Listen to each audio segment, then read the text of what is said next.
ก็บซื้อน้ำสีเซ็งเดือนในสถานปัจจุบันพักเมืองเป็นเซ็งกันยาภาษาคนเจ็บคำนวณงอในขันวันที่2 เดือน6 3คำว่าโดยอาการเพียงจองขนาดหายใจฝืนในจากว่าเขาเจ็บมีสนิพิษอยู่คนเจ็บมากแค่ไหนหาเตียงเบอร์3มาดีกว่าเลยซิ่งเด้ปัจจุบันเด้ยังทุกปีแล้วเอาเองก็สบายจิตตาเด้อปัจจุบันทุกปีมีได้มาดูดสีเสียงแบบนี้เลยให้ใจสะดวกแต่สบายตัวเกี่ยวข้อแรงข้อมือเด้อ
คนเจ็บไม่ทรมานถ้าจะเสร็จอยู่ทรมาน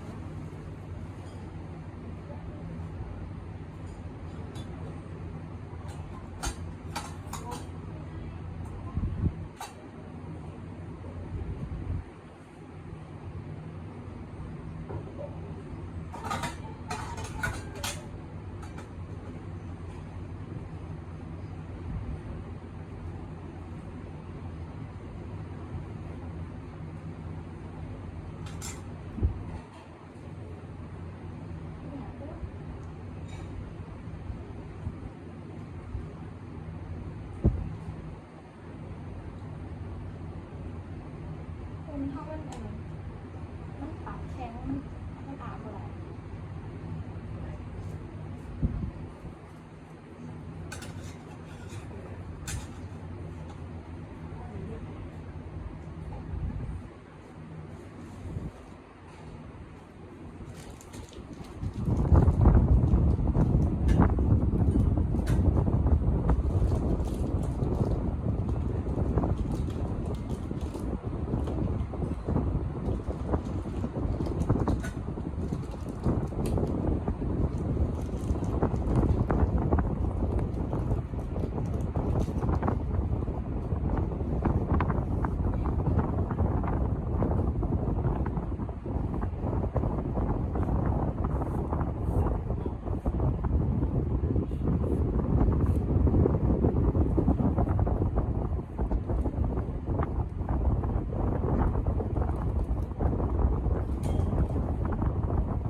บุญคนเจ็บ